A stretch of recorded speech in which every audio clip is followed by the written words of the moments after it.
listening to Radio Free Asia. The following program is in Khmer.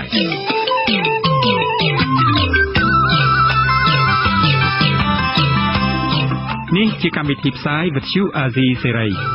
នេះជាកម្មវិធីផ្សាយរបស់វិទ្យុអាស៊ីសេរីជាភាសាខ្មែរ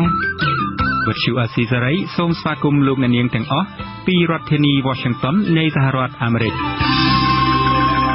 ពីរដ្ឋធានី Washington នាងខ្ញុំម៉ៅសុធានីសូមជម្រាបសួរលោកអ្នកស្ដាប់ទាំងអស់ជាទីមេត្រីខ្ញុំបាទមួងណារ៉េតសូមជម្រាបសួរលោកអ្នកស្ដាប់ជាទីគោរពរាប់អានចាយើងខ្ញុំសូមជូនកម្មវិធីផ្សាយសម្រាប់ព្រឹកថ្ងៃសៅរ៍ 9 កើតខែផុតបុត្រឆ្នាំវកអត្តស័កពុទ្ធសករាជ 2560 ហើយដល់ត្រូវនៅថ្ងៃទី 10 ខែកញ្ញាគ្រិស្តសករាជ 2016 ជាដំបូងនេះសូមអញ្ជើញលោកអ្នកនាងស្ដាប់ព័ត៌មានប្រចាំថ្ងៃ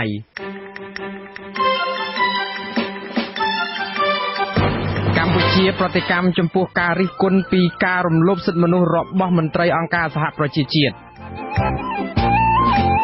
អនុប្រធានទី1គណៈបកសង្គ្រោះជាតិនៅអាមេរិកស្នើសុំមន្ត្រីអង្គការសហប្រជាជាតិផ្នែកសិទ្ធិមនុស្សយកចិត្តទុកដាក់ការរំលោភសិទ្ធិមនុស្សនៅកម្ពុជាគណៈបកសង្គ្រោះជាតិគ្រោងធ្វើមហាបាតកម្មប្រសិនបើតុលាការមិនទម្លាក់បទចោទលើលោកកឹមសុខាអង្គការឃ្លាំមើលសិទ្ធិមនុស្សអន្តរជាតិ Human Rights Watch អះអាងថាការផ្ដន្ទាទោសលោកកឹមសុខាគឺជាផែនការរបស់រដ្ឋាភិបាលហ៊ុនសែនកំទេចគណៈបកប្រឆាំងរួមនឹងព័ត៌មានផ្សេងៗមួយចំនួនទៀតជាបន្តទៅទៀតនេះខ្ញុំបាទមុនណារ៉េតសូមជូនព័ត៌មានពិស្ដាលោកនាងជាទីមេត្រីស្ថានបេសកកម្មអចិន្ត្រៃយ៍របស់កម្ពុជាប្រចាំមន្ទីរអង្គការសហប្រជាជាតិនិងអង្គការអន្តរជាតិនៅទីក្រុងហ្សឺណែវប្រទេសស្វីសកាលពីថ្ងៃទី 9 ខែកញ្ញាប្រតិកម្មទៅនឹងអ្នកនាំពាក្យនៃឧត្តមស្នងការអង្គការសហប្រជាជាតិទទួលបន្ទុកសិទ្ធិមនុស្សអ្នកស្រី Ravina Shamdasani ដែលកាលពីពេលថ្មីៗនេះបានរិះគន់ចំពោះការរំលោភសិទ្ធិមនុស្សនៅកម្ពុជាសូមលោកនាងស្ដាប់សេចក្តីរាយការណ៍ពីអ្នកស្រីសុជីវីដូចតទៅស្ថានបេសកកម្មអចិន្ត្រៃយ៍របស់កម្ពុជាប្រចាំមន្ទីរអង្គការសហប្រជាជាតិនិងអង្គការអន្តរជាតិនៅទីក្រុងហ្សឺណែវប្រកាសថាពួកគេប្រឆាំងយ៉ាងម៉ឺងម៉ាត់ចំពោះខ្លឹមសារនៃកំណត់ហេតុសារព័ត៌មានរបស់អ្នកស្រី Ravina Shamdasani កាលពីថ្ងៃទី 6 ខែកញ្ញាអ្នកស្រី Ravina Shamdasani នៃឧត្តមស្នងការអង្គការសហប្រជាជាតិទទួលបន្ទុកសិទ្ធិមនុស្សបានលើកឡើងពីបរិយាកាសគំរាមកំហែងទៅលើអ្នកនយោបាយបកប្រឆាំងនៅកម្ពុជាពីការប្រើប្រាស់ប្រព័ន្ធតុលាការរបស់បកកណ្ដាលអំណាចធ្វើបាបបកប្រឆាំងនិងពីការរឹតបន្តឹងសិទ្ធិសេរីភាពពលរដ្ឋខ្មែរជាដើមស្ថានបេសកកម្មអចិន្ត្រៃយ៍របស់កម្ពុជាប្រចាំមន្ទីរអង្គការសហប្រជាជាតិនៅទីក្រុងហ្សឺណែវប្រតិកម្មថាការលើកឡើងរបស់មន្ត្រីនាំពាក្យរូបនេះគឺមានខ្លឹមសារបញ្ច្រាស់គ្នាទៅនឹងការប្រកាសព័ត៌មានស្តីពីលទ្ធផលនៃជំនួបចុងក្រោយបង្អស់រវាងអគ្គលេខាធិការអង្គការសហប្រជាជាតិលោកបានគីមូនជាមួយលោកនាយករដ្ឋមន្ត្រីហ៊ុនសែនកាលពីថ្ងៃទី 6 ខែកញ្ញានៅទីក្រុងវៀងច័ន្ទប្រទេសឡាវបន្ថែមពីលើនេះពួកគេថាសារធាតុនៃបញ្ហាដែលអ្នកស្រី Ravina Shamdasani លើកឡើងគឺជាបញ្ហាផ្ទៃក្នុងរបស់កម្ពុជាសុទ្ធសាធកម្ពុជាមិនអាចទទួលយកការមួយបង្កាច់ណាមួយចំពោះរដ្ឋាភិបាលស្របច្បាប់ហើយក៏មិនទទួលបញ្ជាឬទទួលយកការវិនិច្ឆ័យណាមួយពីតួអង្គបរទេសទាក់ទងនឹងស្ថាប័នតុលាការនិងដំណើរការប្រព្រឹត្តទៅនៃកិច្ចការរដ្ឋរបស់កម្ពុជា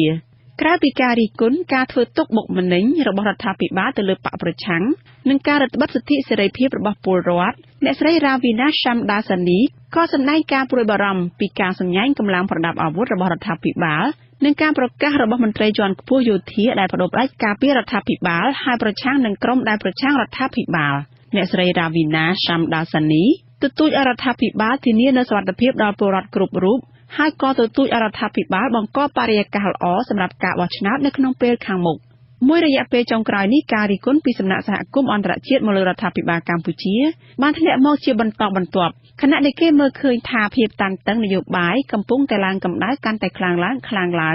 និងបន្ទាប់ពីសកម្មជនការពារសិទ្ធិមនុស្សមន្ត្រីកជបត្រូវបានចាប់ខ្លួននិងអ្នកវិភាគរិះគន់រដ្ឋាភិបាលត្រូវបានឃាតករបាញ់សម្លាប់ទាក់ទងនឹងបញ្ហាសិទ្ធិមនុស្សនៅកម្ពុជានេះដែរមន្ត្រីនៃឧត្តមស្នងការអង្គការសហប្រជាជាតិទទួលបន្ទុកសិទ្ធិមនុស្សប្រចាំកម្ពុជាបានឲ្យអាស៊ីសេរីដឹងនៅថ្ងៃទី 9 ខែកញ្ញាថាអ្នករាយការណ៍ពិសេសអង្គការសហប្រជាជាតិទទួលបន្ទុកសិទ្ធិមនុស្សប្រចាំកម្ពុជាអ្នកស្រី Rona Smith នឹងធ្វើបទបង្ហាញជូនក្រុមប្រឹក្សាសិទ្ធិមនុស្សអង្គការសហប្រជាជាតិនៅថ្ងៃទី 28 ខែកញ្ញាខាងមុខដើម្បីរាយការណ៍ពីបញ្ហាសិទ្ធិមនុស្សដែលអ្នកស្រីរកឃើញនៅក្នុងដំណើរទស្សនកិច្ចមកកម្ពុជាកាលពីខែមីនាកន្លងទៅ នឹងហេតុការណ៍ទាំងឡាយដែលបានកើតឡើងនៅក្នុងមួយរយៈពេលចុងក្រោយនេះក្នុងដំណើរទស្សនកិច្ចមកកម្ពុជាកាលពីខែមីនាអ្នកស្រី Rona Smith បានសម្ដែងការព្រួយបារម្ភដែលអ្នកស្រីថាប្រទេសកម្ពុជាគឺកំពុងខិតទៅជិតចំណុចកំពូលនៃគ្រោះថ្នាក់ហើយនាងខ្ញុំសុជីវីអាស៊ីសេរីភ្នំពេញលោកអ្នកស្ដាប់ជាទីមេត្រីសកម្មជនគណៈបកសង្គ្រោះជាតិនៅឯនាយសមុទ្រជំរុញឲ្យអង្គការសហប្រជាជាតិសាររើឡើងវិញនៅសន្ធិសញ្ញាសន្តិភាពទីក្រុងប៉ារីខណៈដែលប្រទេសកម្ពុជាកំពុងមានវិបត្តិនយោបាយអនុប្រធានទី1របស់គណៈបកសង្គ្រោះជាតិប្រចាំសហរដ្ឋអាមេរិកលោកជាមាសបានមានប្រសាសន៍ថាក្រុមរបស់លោកនឹងជួបជាមួយលោក Dominic Bush មន្ត្រីនៃឧត្តមស្នងការទទួលបន្ទុកសិទ្ធិមនុស្សរបស់អង្គការសហប្រជាជាតិក្នុងបូរីញូវយ៉កទាមទារឲ្យអង្គការនេះរកដំណោះស្រាយតាមរយៈយន្តការនៃកិច្ចព្រមព្រៀងសន្តិភាពទីក្រុងប៉ារីដើម្បីសម្រួលស្ថានភាពនយោបាយដែលកំពុងមានភាពតានតឹងបំណងរបស់យើងគឺទៅជួបជាមួយមន្ត្រីអង្គការសហប្រជាជាតិជាន់ខ្ពស់ទទួលបន្ទុកខាងសិទ្ធិមនុស្សហើយទី1ហើយយើងនឹងរំលឹកគាត់អំពីខួបនៃសន្ធិសញ្ញាទីក្រុងប៉ារីសដើម្បីឲ្យបន្តនូវសុពលភាពដល់ពេញលេញហើយទី2គឺថាយើងចង់ឲ្យ UN រកបំណោះស្រាយល្អសម្រាប់ធ្វើការជាមួយរដ្ឋាភិបាលកម្ពុជាលោកជាមាសបន្តថារដ្ឋាភិបាលកម្ពុជាបានរំលោភកិច្ចព្រមព្រៀងសន្តិភាពទីក្រុងប៉ារីតាមរយៈការរំលោភរដ្ឋធម្មនុញ្ញដែលជាច្បាប់កំពូលរបស់ខ្លួនម្ដងហើយម្ដងទៀតនិងមានការធ្វើទុកបុកម្នេញជាខ្លាំងទៅលើក្រុមបកប្រឆាំងកាលពីថ្ងៃប្រហ័សលោកជាមាសជួបជាមួយមន្ត្រីក្រសួងការបរទេសសហរដ្ឋអាមេរិកដែរហើយថាសហរដ្ឋអាមេរិកកំពុងតែយកចិត្តទុកដាក់យ៉ាងខ្លាំងអំពីស្ថានភាពនយោបាយនៅកម្ពុជាលោកបន្តថាមន្ត្រីសហរដ្ឋអាមេរិកបានជំរុញឲ្យពលរដ្ឋខ្មែរអាមេរិកនាំគ្នាប្រាប់តំណាងរាស្ត្រតាមរដ្ឋឬតំបន់ដែលពួកគេរស់នៅដើម្បីគាំទ្រសេចក្តីសម្រេចរបស់សភាតំណាងរាស្ត្រសហរដ្ឋអាមេរិកលេខ728សេចក្តីសម្រេចលេខ728នេះគឺធ្វើឡើងដើម្បីថ្កោលទោសគ្រប់ទម្រង់នៃការប្រើអំពើហិង្សាខាងផ្នែកនយោបាយដាក់ទណ្ឌកម្មចំពោះការរំលោភសិទ្ធិមនុស្សដែលកំពុងកើតមាននៅកម្ពុជាហើយទាមទារឲ្យរដ្ឋាភិបាលដោះលែងអ្នកទោសនយោបាយគោរពសេរីភាពខាងសារព័ត៌មានសិទ្ធិនៅក្នុងការជួបប្រជុំការធ្វើបាតកម្មការហ៊ាននិយាយរិះគន់រដ្ឋាភិបាលនិងគាំទ្រការកែតម្រង់ការបោះឆ្នោតដោយសេរីយុត្តិធម៌និងត្រឹមត្រូវនៅឆ្នាំ2017និង2018ដោយមានការចូលរួមពីអង្គការសង្កេតការណ៍ពីសហគមន៍អន្តរជាតិចាលោកអ្នកនាងជាទីមេត្រីចៅក្រមជំនុំជម្រះនៃតុលាការក្រុងភ្នំពេញកាលពីថ្ងៃទី9ខែកញ្ញាម្សិលមិញបានសម្រេចផ្តន្ទាទោសប្រធានស្ដីទីគណៈបក្សសង្គ្រោះជាតិលោកកឹមសុខាឲ្យជាប់ពន្ធនាគាររយៈពេល5ខែហើយនឹងពិន័យប្រាក់ចំនួន8សែនរៀលចាក្រមមេធាវីកាលពីក្តីឲ្យលោកកឹមសុខាអះអាងថាពួកគេនៅប្តឹងឧទ្ធរណ៍ប្រឆាំងសាលក្រមនេះគណៈបក្សសង្គ្រោះជាតិអះអាងថាការចាប់ប្រកាន់លោកកឹមសុខាគឺជារឿងនយោបាយហើយព្រមមានធ្វើមហាបាតកម្មអហិង្សាប្រសិនបើតុលាការពុំព្រមទម្លាក់ចោលបាត់ចោលប្រកាន់មកលើលោកកឹមសុខាចាស់លោកនាងនឹងបានស្ដាប់បទសម្ភាសន៍របស់លោកជុនច័ន្ទបុត្រជាមួយនឹងលោកកឹមសុខាជំវិញប្រតិកម្មចំពោះការកាត់ទោសរូបលោកនេះហើយនឹងផែនការរបស់គណៈបកប្រឆាំងនាពេលបន្តិចទៀតបន្ទាប់ពីព័ត៌មានប្រចាំថ្ងៃបាទលោកនាងជាទីមេត្រីពាក់ព័ន្ធជាមួយនឹងការកាត់ទោសលោកកឹមសុខាប្រធានស្ដីទីគណៈបក្សសង្គ្រោះជាតិនេះដែរអង្គការឃ្លាំមើលសិទ្ធិមនុស្សអន្តរជាតិ Human Rights Watch ថ្កោលទោសចំពោះចំណាត់ការរបស់តុលាការកម្ពុជានាយករងអង្គការឃ្លាំមើលសិទ្ធិមនុស្សអន្តរជាតិ Human Rights Watch ទទួលបន្ទុកផ្នែកអាស៊ីលោក Phil Robertson ថ្លែងថាការប្រឌិតបទចោទដើម្បីផ្ដន្ទាទោសលោកកឹមសុខាគឺជាឆាកល្ខោននយោបាយដ៏ឡប់ឡែមួយហើយទាំងអស់នេះគឺជាផែនការរដ្ឋាភិបាលហ៊ុនសែនសម្ដៅសម្រុកកំទេចគណៈបកប្រឆាំងឲ្យរលាយឆាប់ដោយមិនខ្វល់ពីផលប៉ះពាល់លើសិទ្ធិអ្នកហ៊ានតវ៉ាប្រឆាំងលោក Phil Robertson អះអាងថាសិទ្ធិប្រជាពលរដ្ឋកម្ពុជាកំពុងស្ថិតក្នុងស្ថានភាពគ្រោះថ្នាក់ដោយសារតែពួកគាត់ជាប់ផុងក្នុងនឹមនៃរបបដឹកនាំដោយរដ្ឋាភិបាលកាន់តែផ្ដាច់ការកងកម្លាំងសន្តិសុខដែលរងបញ្ជាពីបកកណ្ដាលអំណាចនិងប្រព័ន្ធតុលាការដែលបំពានគ្រប់នីតិវិធីត្រឹមត្រូវតាមផ្លូវច្បាប់លោកនាងជាទីមេត្រីដែលឡាយតាក់ទងនឹងឃាតកម្មលើលោកបណ្ឌិតកែមលីអ្នកស្រីប៊ូរចនាភរិយារបស់លោកកាលពីថ្ងៃប្រហ័សបានមានប្រសាសន៍តាមគណនី Facebook ថាអ្នកស្រីនិងក្រុមគ្រួសារនៅមិនទាន់ទទួលបានយុត្តិធម៌នៅឡើយទេនៅថ្ងៃសៅរ៍ទី10ខែកញ្ញានេះគឺជាគម្រប់ខួប2ខែហើយដែលឃាតករបានបាញ់សម្លាប់ស្វាមីរបស់អ្នកស្រី អ្នកស្រីបន្តទៀតថាព័ត៌មានអំពីការស្វែងរកចាប់ខ្លួនអ្នកបញ្ជាពីក្រោយការធ្វើឃាតប្តីរបស់អ្នកស្រីក៏គ្មានការផ្សព្វផ្សាយអំពីការវិវត្តអ្វីទៀតលើកលែងតែពីព័ត៌មានពីការរត់ចោលស្រុករបស់អ្នកស្រីតែប៉ុណ្ណោះអ្នកស្រីក៏បដិសេធការលើកឡើងរបស់មន្ត្រីនាំពាក្យក្រសួងមហាផ្ទៃលោកខៀវសុភ័ក្រដែលថាក្រសួងមហាផ្ទៃមានការសោកស្ដាយដែលភរិយារបស់លោកបណ្ឌិតកែមលីរត់ចោលស្រុកមិនសហការជាមួយអាជ្ញាធរក្នុងការស៊ើបអង្កេតស្វែងរកការពិតពីក្រោយករណីឃាតកម្មនេះអ្នកស្រីរៀបរាប់ថារយៈពេល2ខែមកនេះគ្រួសាររបស់អ្នកស្រីមិនដែលទទួលបានការសួរនាំឬសួរសុខទុក្ខពីសមត្ថកិច្ចសូម្បីតែម្ដងចាប់តាំងពីមានការបាញ់សម្លាប់ប្តីរបស់អ្នកស្រីកន្លងមកតំណាងសហគមន៍រោងចក្រកាត់ដេរនៅកម្ពុជាអះអាងថាការដំឡើងប្រាក់ឈ្នួលគោលសម្រាប់ឆ្នាំ2017គឺអាចកើនត្រឹមតែ$144.2បើទោះជាភាគីសហជីពទាមទារឲ្យដំឡើង$140ដល់$197.6ក៏ដោយខាងភាគីសហជីពនឹងព្យាយាមតស៊ូមតិបន្ថែមទៀតដើម្បីឲ្យកម្មករមានជីវភាពសមរម្យសូមស្ដាប់សេចក្តីរាយការណ៍របស់កញ្ញាអ៊ូបានណុង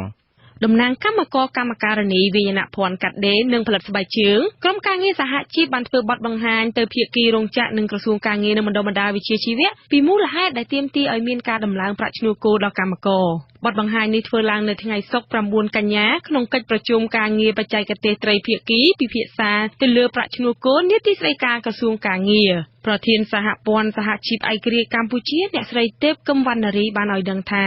ការស្នើដំឡើងប្រាក់ឈ្នួលគោលដល់កម្មកររហូតដល់ជិត$180គឺដើម្បីឲ្យកម្មករនិយោជិតអាចរស់នៅសមរម្យដោយផ្អែកលើកត្តាសង្គមនិងសេដ្ឋកិច្ចកម្ពុជាបច្ចុប្បន្នឆ្លើយតបទៅនឹងការដំឡើងប្រាក់ឈ្នួលគោលនេះអគ្គលេខាធិការនៃសមាគមរោងចក្រកាត់ដេរកម្ពុជាលោកខេនលូបានបង្ហាញគោលជំហររបស់ភាគីនយោជកថាអត្រាដំឡើងប្រាក់ឈ្នួលគោលអបបរមាថ្មីដែលនយោជកអាចមានលទ្ធភាពផ្ដល់ជូនកម្មករសម្រាប់ឆ្នាំ2017គឺមិនលើសពីអត្រាអតិផរណាដែលមានចំនួនប្រហែលជា3%ប៉ុណ្ណោះដូច្នោះអត្រាប្រាក់ឈ្នួលអបបរមាថ្មីគួរតែត្រូវកំណត់មិនលើសពី$144.20សេនតំណាងនៃភាគីរោងចក្ររូបនេះអះអាងថាបច្ចុប្បន្ននៅកម្ពុជាមានរោងចក្រយ៉ាងហោចណាស់មួយបិទទ្វារជារៀងរាល់សប្តាហ៍ដែលជាកត្តាមួយបង្ហាញថារោងចក្រនៅកម្ពុជាស្ថិតនៅក្នុងស្ថានភាពកាន់តែលំបាកទៅដូច្នោះការកំណត់ការកែប្រែប្រាក់ឈ្នួលអបបរមាសម្រាប់ឆ្នាំ2017គឺត្រូវធ្វើឡើងក្នុងស្ថានភាពត្រឹមត្រូវនិងប្រុងប្រយ័ត្នដូច្នោះការទាមទារឲ្យឡើងប្រាក់ឈ្នួលគោលរហូតដល់$179.6សេនដុល្លារអាមេរិកគឺជាចំនួនលើសលប់ដែលមិនអាចទទួលយកបានប្រធានសហព័ន្ធសហជីពឯករាជ្យកម្ពុជាអ្នកស្រីទេពកឹមវណ្ណារីបានបដិសេធពីមូលហេតុដែលលើកឡើងថារោងចក្រនៅកម្ពុជាបច្ចុប្បន្នដែលមានការបិទទ្វារនោះមានតួលេខពីក្រសួងការងារគឺចំនួន103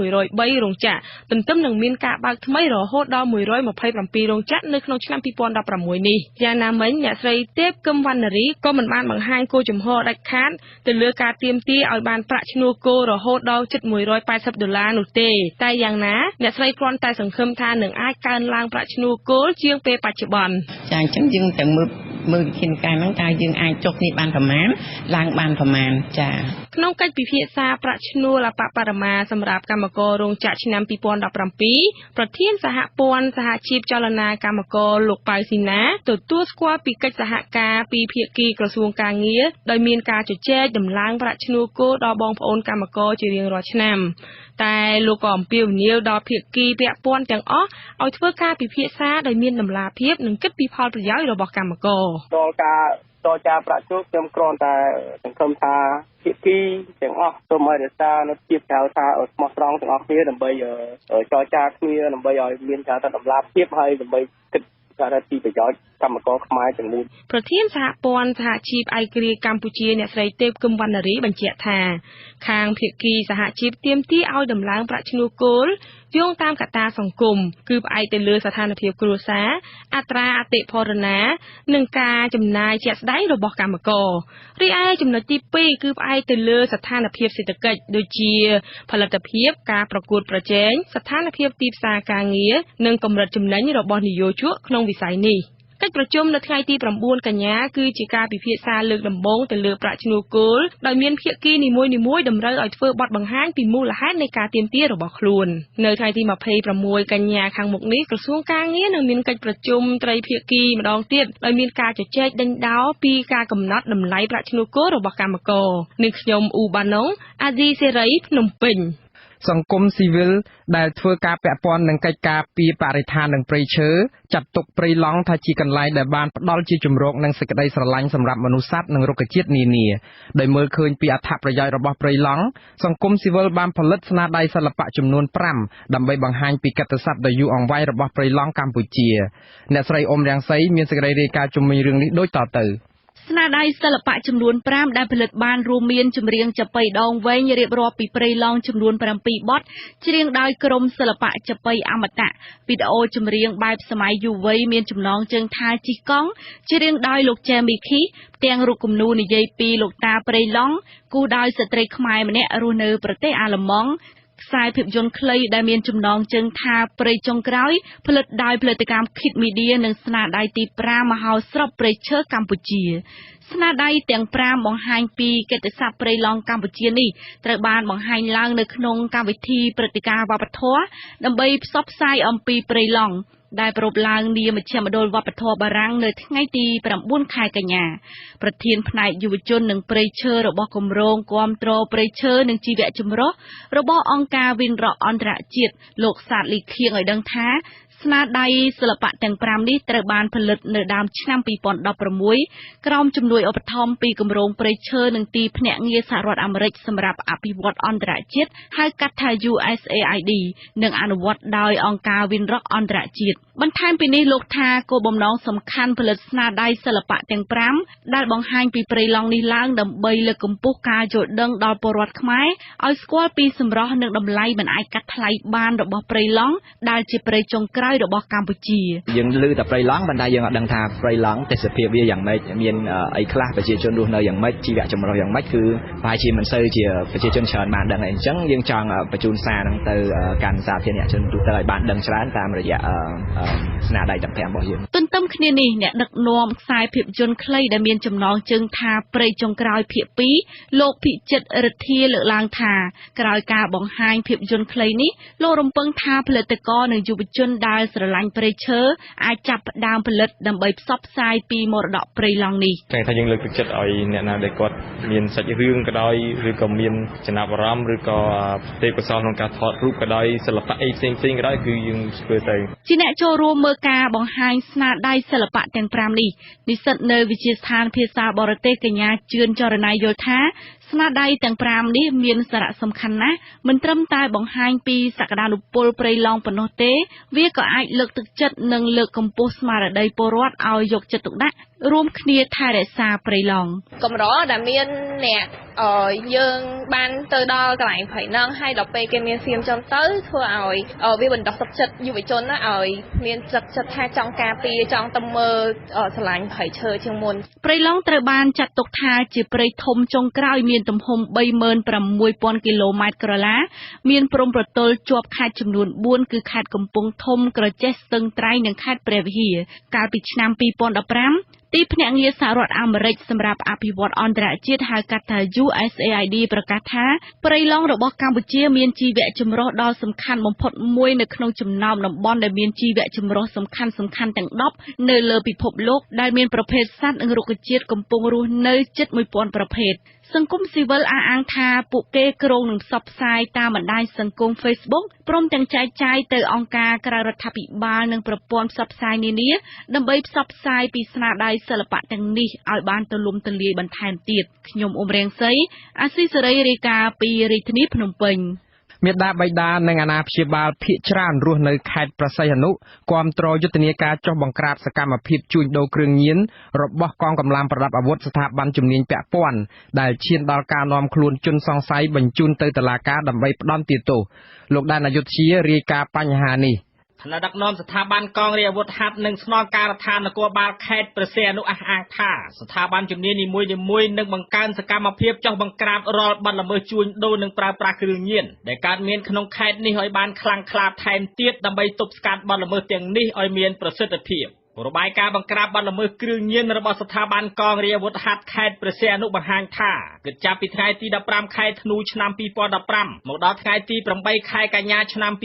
2016ស្ថាប័ននេះបង្ក្រាបបទល្មើសគ្រឿងញៀនជាក់ស្ដែងបាន27លើកក្នុងនោះករណីជួញដូរគ្រឿងញៀនចំនួន21លើកនិងប្រើប្រាស់គ្រឿងញៀនចំនួន6លើក របាយការណ៍ដដែលបានឲ្យដឹងថាយុទ្ធនាការនេះកម្លាំងជំនាញបានឃាត់ខ្លួនជនសង្ស័យទាក់ទងបទល្មើសគ្រឿងញៀនបានចំនួន69នាក់ប្រុសចំនួន59នាក់ក្នុងនោះបានបញ្ជូនជនសង្ស័យបទល្មើសនេះទៅកាន់តុលាការចំនួន65នាក់ប្រុសចំនួន56នាក់ព្រមទាំងអប់រំឲ្យដោះលែងវិញចំនួន4នាក់របាយការណ៍កងរាជអាវុធហត្ថខេត្តព្រះសីហនុបង្ហាញទៀតថាសកម្មភាពបង្ក្រាបបទល្មើសគ្រឿងញៀនគិតមកដល់ថ្ងៃទី8ខែកញ្ញាកម្លាំងជំនាញរឹបអូសបានវត្ថុតាងម្សៅសថ្លាចំនួន160កញ្ចប់ស្មើនឹងជាង90ក្រាមនិងថ្នាំគ្រាប់ប្រភេទយ៉ាម៉ាជាដើមបានមួយចំនួនទៀតតែទើបករណីនេះមេបញ្ជាការកងរាជអាវុធហត្ថខេត្តព្រះសីហនុលោកឧត្តមសេនីយ៍ត្រីហេងប៊ុនទីសង្កត់ធ្ងន់ថាកម្លាំងជំនាញស្ថាប័ននេះនឹងបន្តបើកយុទ្ធនាការទាំងយប់ទាំងថ្ងៃឲ្យបានជាប្រចាំប្រយោជន៍ដើម្បីឈានដល់ចុះបង្ក្រាបទប់ស្កាត់បទល្មើសដែលកើតមាននាមូលដ្ឋាននេះឲ្យមានប្រសិទ្ធភាពនាថ្ងៃខាងមុខបទល្មើសគ្រឿងញៀននេះដែរមន្ត្រីសង្គមស៊ីវិលនិងអាណាព្យាបាលភាគច្រើននាខេត្តព្រះសីហនុបង្ហាញការគាំទ្រដល់យុទ្ធនាការចុះបង្ក្រាបគ្រឿងញៀនរបស់កម្លាំងជំនាញគ្រប់ស្ថាប័នដែលបានពង្រឹងសកម្មភាពបង្ក្រាបគ្រឿងញៀនទាំងយប់ថ្ងៃទទួលបានលទ្ធផលវិជ្ជមានគួរឲ្យកត់សម្គាល់ក្នុងរយៈពេល1ឆ្នាំចុងក្រោយនេះមន្ត្រីសម្របសម្រួលសមាគមអាត60ប្រចាំខេត្តព្រះសីហនុអ្នកស្រីជាបសុធារីប្រកាសគាំទ្រនិងលើកទឹកចិត្តដល់កម្លាំងជំនាញស្ថាប័នកងកម្លាំងប្រដាប់អាវុធនានាដែលបានយកចិត្តទុកដាក់និងរួមសហការគ្នាបង្ក្រាបបទល្មើសគ្រឿងញៀននិងចាប់បញ្ជូនជនសង្ស័យជាច្រើនករណីទៅកាន់តុលាការផ្ដន្ទាទោសសូមដាក់ទោសទៅតាមកម្រិតនៃបទល្មើសដែលគាត់បានប្រព្រឹត្តប៉ុន្តែក៏សូមឲ្យផ្ដល់ភាពយុត្តិធម៌ទៅដល់ជនរងគ្រោះផងដែរព្រោះនៅក្នុងចំណោមហ្នឹងមានអ្នកខ្លះគឺគាត់ត្រូវបានសមត្ថកិច្ចចាប់ទៅហើយតាមការរៀបរាប់របស់ក្រុមគ្រួសារគឺគាត់បាននិយាយថាកូនចៅរបស់គាត់នេះគឺមិនបានចូលរួមក្នុងការប្រើប្រាស់គ្រឿងញៀនទេចៃដន្យនៅពេលដែលធ្វើដំណើរមកហ្នឹងក៏ជួបជាមួយនឹងក្រុមសមត្ថកិច្ចដែលកំពុងតែចុះធ្វើការបង្ក្រាបបទល្មើសគ្រឿងញៀននេះដែរលោកឧត្តមសេនីយ៍តូជួននរិនស្នងការនគរបាលខេត្តព្រះសីហនុបានបដិញ្ញាថាបានដឹកនាំកម្លាំងជំនាញក្រមអាវ៉ាតចុះបង្ក្រាបបទល្មើសគ្រឿងញៀនចាប់ពីទីប្រជុំជនរហូតដល់មូលដ្ឋានដែលមានសកម្មភាពជួញដូរឬប្រើប្រាស់គ្រឿងញៀនទោះបីលោកជួនរិនមិនទាន់បង្ហាញរបាយការណ៍នៃចំនួនបទល្មើសគ្រឿងញៀនគិតចាប់ពីខែមករាមកដល់ថ្ងៃទី9ខែកញ្ញាឆ្នាំ2016សមត្ថកិច្ចបង្ក្រាបនិងចាប់បានជនសង្ស័យកើតមានប៉ុន្មានករណីឲ្យពិតប្រាកដក្តីប៉ុន្តែលោកបានបញ្ជាក់ថានៅឆមាសទី2ចុងឆ្នាំនេះកម្លាំងជំនាញបើកយុទ្ធនាការបង្ក្រាបនិងចាប់បានជនល្មើសឬជនសង្ស័យជួញដូរគ្រឿងញៀនជាច្រើនករណីបញ្ជូនទៅកាន់តុលាការផ្ដន្ទាទោសលោកឧត្តមសេនីយ៍តូជួនរិនបានព្រមានដល់កងកម្លាំងនគរបាលក្រមអាវ៉ាតរបស់ខ្លួនដែលកន្លងមកធ្លាប់មានព័ត៌មានជាប់ពាក់ព័ន្ធសកម្មភាពជួញដូរគ្រឿងញៀនប៉ុន្តែលោកថាចាប់ពីពេលនេះតទៅត្រូវងាកឲ្យឆ្ងាយពីបទល្មើសនេះព្រោះរូបលោកមិនអាចអត់ឱនឲ្យបានទេស្នងការនគរបាលខេត្តព្រះសីហនុសង្កត់ធ្ងន់ថានឹងខិតខំពង្រឹងសកម្មភាពបង្ក្រាបទប់ស្កាត់បទល្មើសគ្រឿងញៀនដែលធ្លាប់ធ្វើសកម្មភាពនាខេត្តទេសចរមួយនេះនាពេលកន្លងមកឲ្យថយចុះចំនួនដើម្បីឈានដល់ផ្ដល់សន្តិសុខឬការរស់នៅរបស់ប្រជាពលរដ្ឋពិសេសភ្ញៀវទេសចរចូលមកទស្សនាមូលដ្ឋាននេះមានសុវត្ថិភាពល្អថែមទៀតនាថ្ងៃអនាគតខ្ញុំដែរនាយកជាអាស៊ីសេរីខេត្តព្រះសីហនុបាទលោកអ្នកនាងជាទីមេត្រីមន្ត្រីការពារសិទ្ធិមនុស្សនិងក្រុមគ្រួសារជនរងគ្រោះក្នុងអំពើជួញដូរមនុស្សឆ្លងដែនខុសច្បាប់ស្នើឲ្យរដ្ឋាភិបាលឬសមត្ថកិច្ចជំនាញបង្កើនការយកចិត្តទុកដាក់ទប់ស្កាត់អំពើជួញដូរមនុស្សតាមរូបភាពរៀបការប្តីឬប្រពន្ធដើម្បីទៅនៅក្រៅប្រទេសការអំពាវនាវនេះបន្ទាប់ពីនារីម្នាក់នៅខេត្តកំពង់ឆ្នាំងចាញ់បោកមេខ្យល់នាំនាងទៅរៀបការក្លែងក្លាយនៅប្រទេសចិនលោកចិនជាថារាយការណ៍ក្រុមគ្រួសារនិងនារីរងគ្រោះអះអាងថាបានចាញ់បោកមេខ្យល់នាំនាងទៅរៀបការជាមួយនឹងបរិសុទ្ធជនជាតិចិនហើយបានវាយធ្វើបាបនាងធ្ងន់ធ្ងរក្រោយរៀបការបានប្រហែល3ខែអាណាព្យាបាលនារីរងគ្រោះសម្រាប់ដាក់ពាក្យប្តឹងតាមរយៈសមាគមអាត60នៅថ្ងៃទី8ខែកញ្ញាឆ្នាំ2016ដើម្បីជួយអន្តរាគមន៍ទៅរដ្ឋាភិបាលឲ្យស្រាវជ្រាវនិងនាំកូនស្រីរបស់ខ្លួនត្រឡប់មកស្រុកកំណើតវិញម្ដាយនារីរងគ្រោះរស់នៅភូមិលវាឃុំស្វាយរំពាស្រុកកំពង់លោកស្រីឈុតណែមរៀបរាប់ថាកូនស្រីរបស់គាត់ឈ្មោះឡងនាងអាយុ24ឆ្នាំបានចាញ់បោកមេខ្យល់ឈ្មោះទូចដែលធ្លាប់ធ្វើការរោងចក្រជាមួយគ្នានៅរាជធានីភ្នំពេញបានទូរស័ព្ទមកគាត់ឲ្យទៅប្តឹងមន្ត្រីអង្គការសិទ្ធិមនុស្សដើម្បីជួយរំដោះនាងជាបន្ទាន់ចេញពីប្តីជនជាតិចិនដែលវាយធ្វើបាបនាងជាពិសេសនៅពេលដែលប្តីស្រវឹងស្រា លោកស្រីឈុតណែបន្ថែមថាដោយជីវភាពក្រីក្រពេកទើបកូនស្រីគាត់លួចចេញទៅធ្វើការងារនៅប្រទេសចិនដោយសង្ឃឹមថាបានប្រាក់ច្រើនជាងការងារកាត់ដេរនៅស្រុកខ្មែរដើម្បីផ្ញើលុយមកផ្ទះគ្រាន់ដោះស្រាយជីវភាពផងនិងរំដោះបំណុលគេដែលបានខ្ចីយកទៅមើលជំងឺឪពុកម្ដាយផងលោកស្រីថាកូនគាត់បានឡើងយន្តហោះទៅប្រទេសចិនប្រហែល3ខែមុនជាមួយនារីខ្មែរ2នាក់ផ្សេងទៀតវាស្រែកថាពិបាកណាស់ឲ្យរដ្ឋាភិបាលនឹងជួយឲ្យកូនខ្ញុំមកដល់ប្រទេសខ្មែរផងទឹកប្តីដូចថាទៅអញ្ចឹងពេលប្តីស្វឹងវាវាយធ្វើបាបអញ្ចឹងហើយនឹងម្ដាយលពុកនឹងបុកម្ដាយលពុកនឹងចេះតែជ្រិញបេងចេះចុះចេញចុះទៅប្តីនឹងវាយធ្វើបាបអញ្ចឹងទៅមន្ត្រីសម្របសម្រួលសមាគមអាត6ខេត្តកំពង់ឆ្នាំងលោកសំច័ន្ទគាថ្លែងថាក្រោយទទួលបានពាក្យមិនដឹងរបស់ម្ដាយនារីរងគ្រោះនេះលោកនឹងបញ្ជូនទៅទីស្នាក់ការកណ្ដាលរបស់លោកនៅរាជធានីភ្នំពេញដើម្បីធ្វើការជាមួយនឹងមន្ត្រីរដ្ឋាភិបាលឬអ្នកពាក់ព័ន្ធក្នុងការអន្តរាគមន៍នាំនារីរងគ្រោះត្រឡប់មកស្រុកវិញទន្ទឹមគ្នានេះលោកថារដ្ឋាភិបាលគប្បីបង្កើនការទប់ស្កាត់ការនាំមនុស្សចេញទៅក្រៅប្រទេសដោយខុសច្បាប់និងផ្ដន្ទាទោសឲ្យបានខ្លាំងក្លាចំពោះជនល្មើសឬមេខ្យល់ដែលបានឆោបោកនារីខ្មែរតាមគ្រប់រូបភាពប្រជាពលរដ្ឋខ្មែរដែលតច្រកហើយជីវភាពខ្វះខាតនេះគាត់ចេះតែបន្ថយបន្តានហើយចំណេះដឹងគាត់ជុំវិញការទៅធ្វើការងារក្រៅប្រទេសនេះនៅខ្សោយការផ្សព្វផ្សាយរបស់យើងនឹងក៏អត់គ្រប់គ្រាន់ធ្វើឲ្យគាត់ងាយនឹងចាញ់បោកជនទុច្ចរិតដែលមិនខ្លាចច្បាប់នោះខ្ញុំស្នើសុំឲ្យរដ្ឋាភិបាលក៏ដូចជាក្រសួងពាក់ព័ន្ធជួយខ្នះខ្នែងឲ្យអស់ពីដៃពីជើងក្នុងការយកនាងក៏ដូចជាជនរងគ្រោះដទៃទៀតដែលរងនៃការជួញដូរទៅក្រៅប្រទេសនឹងយកមកវិញរយៈពេលចុងក្រោយនេះរដ្ឋាភិបាលតាមរយៈក្រសួងការបរទេសនិងសហប្រតិបត្តិការអន្តរជាតិបានបង្ហាញចំហជួយពលករពលករនីខ្មែរដែលរងគ្រោះនៅក្រៅប្រទេសដូចជាប្រទេសម៉ាឡេស៊ីនិងថៃជាដើមយោងតាមសេចក្តីជូនដំណឹងរបស់ក្រសួងការបរទេសកម្ពុជាពលករពលករនីខ្មែរចំនួន16នាក់ដែលតម្រួតថៃចាប់ខ្លួននៅខេត្តស្រះកែវប្រទេសថៃបានអន្តរាគមន៍បញ្ជូនមកដល់ប្រទេសកម្ពុជាវិញហើយកាលពីថ្ងៃទី28ខែសីហារីឯពលករពលករនីរងគ្រោះពីប្រទេសម៉ាឡេស៊ីចំនួន23នាក់ផ្សេងទៀតក៏ត្រូវបានអន្តរាគមន៍ត្រឡប់មកស្រុកកំណើតវិញដែរកាលពីល្ងាចថ្ងៃទី7ខែកញ្ញាឆ្នាំ2016ខ្ញុំបាទចិនជេថាអាស៊ីសេរីពីខេត្តកំពង់ឆ្នាំងអាស៊ីសេរីលោកអ្នកនាងទើបបានស្ដាប់ព័ត៌មានប្រចាំថ្ងៃរបស់វិទ្យុអាស៊ីសេរីពីរដ្ឋធានី Washington សហរដ្ឋអាមេរិកសូមលោកអ្នកនាងរងចាំស្ដាប់សេចក្តីរាយការណ៍ផ្សេងៗនៃកម្មវិធីផ្សាយរបស់យើងនាពេលបន្តិចទៀតនេះ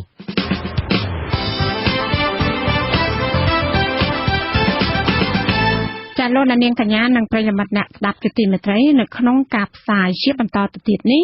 យើងខ្ញុំមានបទសម្ភាសន៍ជាមួយនឹងលោកកឹមសុខាប្រធានស្ដីទីគណៈបកសង្គ្រោះជាតិជុំវិញការផ្ដន្ទាទោសរូបលោកនិងផែនការរបស់បកសម្រាប់ការបោះឆ្នោតនៅពេលខាងមុខចានៅចុងកម្មវិធីលោកអ្នកនឹងបានស្ដាប់ព័ត៌មានបញ្ចប់សូមអញ្ជើញលោកនាងកញ្ញាស្ដាប់ការផ្សាយរបស់យើងខ្ញុំជាបន្តដោយមេត្រី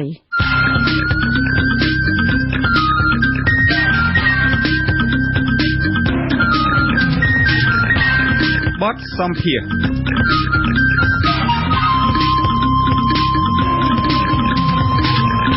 ចាលោកនាងជាទីមេត្រីគណៈបក្សប្រជាជាតិព្រមានធ្វើមហាបាតកម្មអហិង្សាប្រសិនបើតុលាការពុំព្រមទម្លាក់ចោលបទចោទប្រកាន់មកលើលោកកឹមសុខាប្រធានស្ដីទីគណៈបក្សសង្គ្រោះជាតិ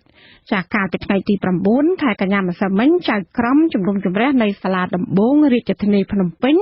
បានសម្រេចផ្តន្ទាទោសលោកកឹមសុខាឲ្យជាប់ពន្ធនាគាររយៈពេល5ខែហើយនឹងពិន័យប្រាក់ចំនួន8សែនរៀលចាក្រមមេធាវីការពារក្តីឲ្យលោកកឹមសុខាអះអាងថាពួកគេនៅប្តឹងឧទ្ធរណ៍ប្រឆាំងនឹងសាលក្រមនេះចាសូមអញ្ជើញស្ដាប់បទសម្ភាសន៍របស់លោកជុនច័ន្ទបុតជាមួយនឹងលោកកឹមសុខាជំវិញប្រតិកម្មចំពោះការកាត់ទោសរូបលោកហើយនឹងផែនការរបស់គណៈបក្សសង្គ្រោះជាតិសម្រាប់ការបោះឆ្នោតនាពេលខាងមុខចាសូមអញ្ជើញស្ដាប់ដូចតទៅខ្ញុំបាទសូមជម្រាបសួរអាដាមកឹមសុខាពីចម្ងាយបាទសូមជម្រាបសួរលោកជុនច័ន្ទបុតនិងជម្រាបសួរបងប្អូនជនជាតិខ្មែរទាំងអស់ជាទីគោរពនិងជាទីស្រឡាញ់បាទនេះគឺជាលើកទី1ហើយដែលអាដាមព្រមឡើងផ្សាយផ្ទាល់ព្រមឡើងផ្ដល់បទសម្ភាសន៍ផ្ទាល់ជាមួយប្រព័ន្ធផ្សព្វផ្សាយហើយប្រជាពលរដ្ឋច្រើនណាស់ដែលរងចាំស្ដាប់បទសម្ភាសន៍របស់អាដាមនៅពេលនេះអាដាមមុននឹងបានចូលមកផ្សាយទូរទស្សន៍នេះខ្ញុំបានក៏បាទស្ដាប់ ប់នីតិវេទិកាអ្នកស្ដាប់របស់ VTV អាស៊ីសេរីដែលមានក្រុមសហមេធាវីរបស់អាដាមបានឡើងឆ្លើយសំណួរជាមួយនឹងលោកជីវិតាតាក់ទងទៅនឹងភាពនីតិវិធីទាំងឡាយណាដែលបានកាត់ក្តីទៅលើអាដាមនេះហើយសហមេធាវីរបស់អាដាមបានថានឹងប្តឹងទៅសាលាឧទ្ធរណ៍ហើយបើប្តឹងទៅសាលាឧទ្ធរណ៍ហើយចាញ់ក៏នឹងប្តឹងទៅតុលាការកំពូលទៀតមិនព្រមទទួលយកការកាត់ក្តីឲ្យអាដាមជាប់ពន្ធនាគារ5ខែហើយនឹងបង់ប្រាក់8សែនរៀលនោះទេតើអាដាមគិតយ៉ាងណាដែលអាដាមមិនព្រមទទួលយកសាលក្រមដែលតុលាការបានចេញព្រឹកមិញនេះបាទសូមអរគុណនិងសូមជម្រាបសួរបងប្អូនជនជាតិទាំងអស់ទាំងក្នុងនិងក្រៅប្រទេសជាទីនឹករលឹកខ្ញុំក៏ដូចជាមតិសាធារណៈ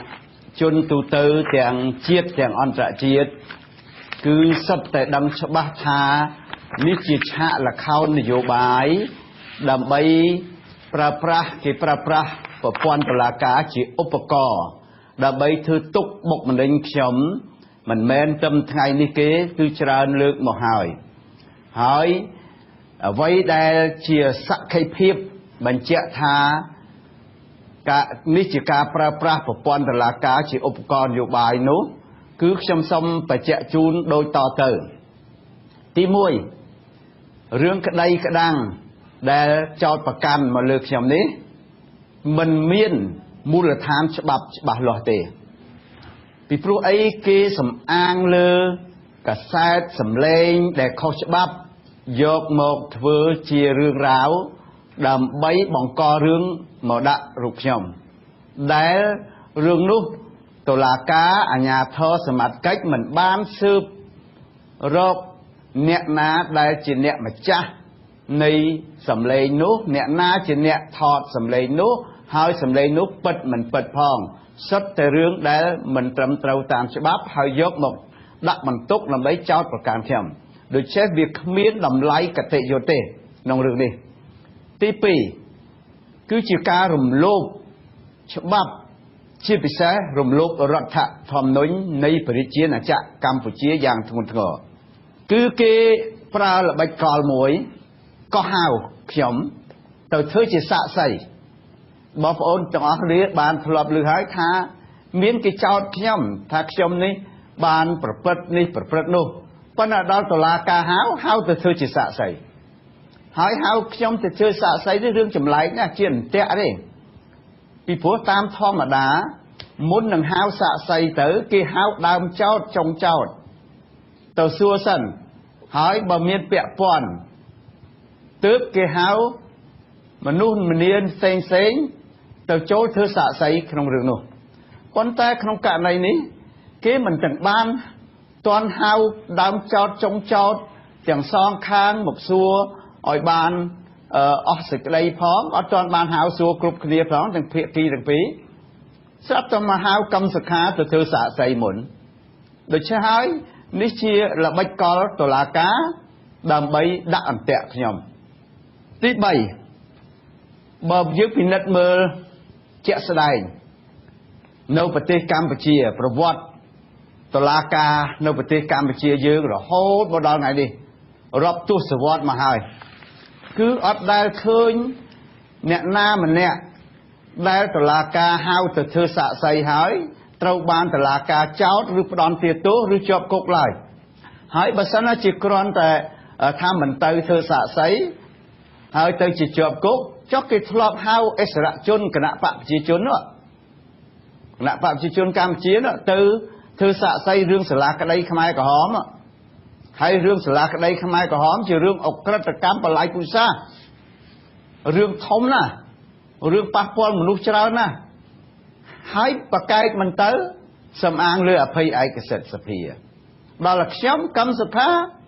រឿងកំពេចកំប៉ុកចោតខ្ញុំនេះហើយខ្ញុំមិនទៅជាមានទោសហើយបើសិនណាជាតុលាការដាក់ទោសអ្នកណាក៏ដោយឲ្យតែមិនព្រមទៅធ្វើសាក្សីហៅទៅមិនទៅតាមខ្ញុំដឹងគឺថាមានមនុស្សរាប់ម៉ឺននាក់ទៅហើយ ដែលតុលាការធ្លាប់ហៅទៅធ្វើសាកសីហើយប្រកែកមិនទៅនោះអត់ទាន់ដែលមានអាណាម្នាក់ជាប់គុកឬចោទប្រកាន់ឡើយដូច្នេះចម្លែកអីទៅរករឿងអីតែកម្មសខាហ្នឹងអញ្ចឹងបងប្អូនជនជាតិអស់ឃើញលើគោកហ្នឹង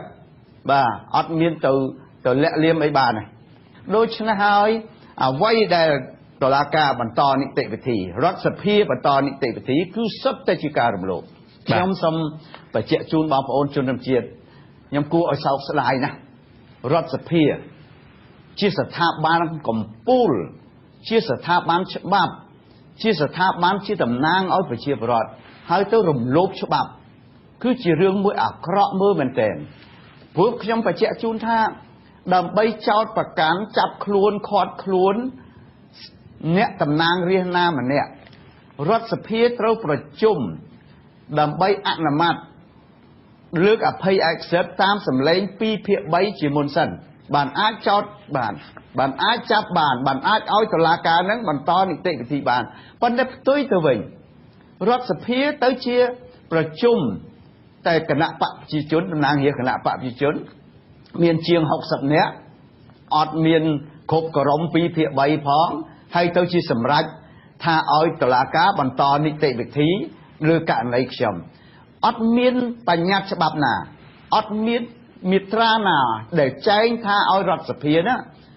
ជាអ្នកសម្រេចឲ្យតុលាការបន្តនីតិវិធីតាមសម្លេង 50% បូក 1 ទេគ្មានតលតែសោះឲ្យរដ្ឋសភារកន្លែងហ្នឹងមកបាទរឿងហ្នឹងគឺថារឿងធ្ងន់ធ្ងរណាស់រដ្ឋសភាធ្វើខុសដូចនេះបាទដូច្នេះបើរដ្ឋសភាខុសហើយតុលាការខុសទៀតតុលាការទៅជាចាប់ផ្ដើមចោទខ្ញុំណាអត់បានលើកអភ័យឯកសិទ្ធិខ្ញុំជាមុននេះជាការរំលោភយ៉ាងធ្ងន់ធ្ងរបំផុតលើអភ័យឯកសិទ្ធិសភាលើរដ្ឋធម្មនុញ្ញមានន័យថារំលោភលើឆន្ទៈរបស់ប្រជាពលរដ្ឋខ្មែរទាំងមូលបាទអរគុណអាដាមបានមានប្រសាសន៍ច្រើនណាស់តាក់ទងទៅនឹងអភ័យឯកសិទ្ធិហើយអាដាមបានលើកឧទាហរណ៍ពីរថានៅពេលដែលសាលាក្តីខ្មែរក្រហមបានកោះហៅមេដឹកនាំជាន់ខ្ពស់របស់រដ្ឋាភិបាលកម្ពុជាបច្ចុប្បន្ននេះដើម្បីឲ្យទៅធ្វើសាកសីនៅឯសាលាក្តីមេដឹកនាំរដ្ឋាភិបាលបានលើកហេតុផលថាពួកគាត់មិនអាចទៅចូលរួមបានទេដោយលើកយកថាកំពុងតែមានអភ័យឯកសិទ្ធិជាដើមក៏ប៉ុន្តែដល់ចំពោះអាដាមវិញមិនលើកយករឿងអភ័យឯកសិទ្ធិនោះមកទេដូច្នេះអាដាមគិតថាយ៉ាងម៉េចដែរចំពោះពាក្យអភ័យឯកសិទ្ធិនៅប្រទេសកម្ពុជានឹងតម្លៃអភ័យឯកសិទ្ធិដល់សមាជិករដ្ឋសភាឬមួយក៏អភ័យឯកសិទ្ធិសមាជិកព្រឹទ្ធសភានឹងមានន័យបែបណាដែរនៅក្នុងប្រទេសកម្ពុជាយើងបច្ចុប្បន្ននេះជាទូទៅសម្រាប់គណៈបកកណ្ដាលអំណាចអភ័យឯកសិទ្ធិគាត់មានគាត់រក្សាទុកប៉ុន្តែសម្រាប់គណៈបកប្រឆាំង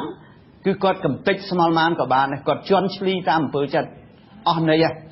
ដូចទីគាត់ចង់ចាប់អ្នកតំណាងរាស្ត្រណាម្នាក់ទោះបីអ្នកតំណាងរាស្ត្រនឹងអត់ប្រព្រឹត្តអីក៏ដោយគ្រាន់តែគាត់ចំចាប់គាត់ហៅអ្នកហ្នឹងទៅធ្វើសាកសីគាត់ថាអ្នកហ្នឹងពេលហ្នឹងដើរកាត់រឿងអីគេមួយមកគេចាប់កាត់ចាក់គ្នាគេធ្វើអីចឹងទៅគាត់ដើរកាត់ហៅទៅធ្វើសាកសីហើយបើសិនណាគាត់ថាគាត់មិនទៅដោយសារគាត់មានអភ័យឯកសិទ្ធិសភាទៅជាទោសគាត់បទល្មើសជាក់ស្ដែងចាប់ដាក់គុកជើចចង់ចាប់មនុស្សដាក់គុកស្មល់ម៉ានក៏បានដាក់ចង់ជាពិសេសអ្នកតំណាងរាស្ត្រនេះដែលមានអភ័យឯកសិទ្ធិជាអភ័យឯកសិទ្ធិអស់ន័យខ្ញុំសម្រាប់គណៈបកប្រឆាំងគឺនៅសល់តែគណៈបកកណ្ដាលអំណាចគេរក្សាទុកបាទប៉ុន្តែគណៈបកប្រឆាំងគឺចង់ធ្វើស្មល់ម៉ានក៏បានដែរមិនមែនតែករណីខ្ញុំទេករណីអាដាមអ៊ុំសំអានករណីផ្សេងៗទៀតជាច្រើនដូច្នេះហើយរឿងនេះជារឿងធ្ងន់ធ្ងរមែនទែនហើយមិនមែនតែកម្មសខាថាទេមិនមែនបកសង្គ្រោះជាតិថាទេប្រជាពលរដ្ឋខ្មែរភាគច្រើនគឺគេយល់គេឃើញអញ្ចឹងសហគមន៍អន្តរជាតិទូទៅរួមទាំងអង្គការសហជាតិផងក៏គេឃើញអញ្ចឹងហើយខ្ញុំជឿថាមនុស្សនៅក្នុងគណៈបកប្រជាជនភាគច្រើនក៏មើលឃើញការងារនេះគឺការរំលោភមែនទែនលើកលែងតែមនុស្សមកក្តាប់តូចក្រមបរិយាអាជ្ញាចៅក្រមឬក៏អ្នកនយោបាយពីក្រោយខ្នងប្រមាណអ្នកទេហើយថ្ងៃហ្នឹងគេធ្វើចឹងបានប៉ុន្តែថ្ងៃក្រោយគង់តែរយុទ្ធធម៌បានវិញទេដោយសារប្រជាពលរដ្ឋជាសាក់សីច្រើនណាស់ខ្ញុំជឿថាដឹងហើយជាភាសាខ្ញុំសង្ឃឹមលើយុវជនដែលបានកត់ត្រារឿងហ្នឹងទុកហើយចៅក្រមណាបរិយាញ្ញាណាធ្វើអីខុសពេលណាអ្នកណាលោកពីក្រោយខ្នងខ្ញុំឮសូរយុវជនគាត់ដឹងគាត់ប្រាប់ទុកហើយជិះប្រវត្តិសាស្ត្រនឹងចាអស់លោកហ្នឹងទុក ជាប្រវត្តិសាស្ត្រថាជាអ្នករំលោភយ៉ាងធ្ងន់ធ្ងរលើអភ័យសិទ្ធិសភារំលោភលើរដ្ឋធម្មនុញ្ញបាទអរគុណអាដាមតែទោះជាយ៉ាងណាក៏ដោយចុះអាដាមតាំងពីមានរឿងនោះមកអាដាមត្រូវដាក់ទណ្ឌកម្មខ្លួនឯងស្វ័យត្បិតតែតុលាការទើបដាក់ទណ្ឌកម្មថ្ងៃនេះក៏ដោយតុលាការដាក់អាដាមដាក់ទណ្ឌកម្មខ្លួនឯងដែលនៅក្នុងតែកតុបនៅទីស្នាក់ការគណៈបកនឹងមករយៈពេលណាស់មកហើយមិនបានទៅជួបអ្នកគ្រប់គ្រងនៅក្រៅទេច្រើនផុតបានជួបអ្នកដែលមកជួបអាដាមនៅទីស្នាក់ការនឹងតែម្ដងអាដាមគិតថាការដែលមានការកំណត់ព្រំដែននៃការធ្វើដំណើរនៃចលនារបស់អាដាមនឹងអាចជះឥទ្ធិពលទៅលើអ្នកគ្រប់គ្រងអាដាមដែរទេខ្ញុំគិតថាក្នុងនាមខ្ញុំជាអ្នកនយោបាយក្នុងនាមខ្ញុំជាអ្នកដឹកនាំធម្មតាប្រជាពលរដ្ឋលោកចង់ជួបចង់ឃើញចង់នៅជិតស្និទ្ធចង់ស្ដាប់ចង់យល់អំពីសកម្មភាពពីទស្សនៈរបស់ខ្ញុំជាទូទៅប៉ុន្តែដោយសារប្រជាពលរដ្ឋលោកជ្រាបលោកយល់ច្បាស់ណាស់ការដែលខ្ញុំមិនអាចចេញទៅជួបបងប្អូនផ្ទាល់បាននេះគឺមានមូលហេតុច្បាស់លាស់មិនមែនត្រឹមមូលហេតុដោយសារខ្ញុំខ្លាចការចាប់ចងផ្ទាល់ខ្លួនខ្ញុំទេគឺជាការតស៊ូនយោបាយមួយដោយអហិង្សារបស់ខ្ញុំដូចជាកោតកម្មនយោបាយអញ្ចឹង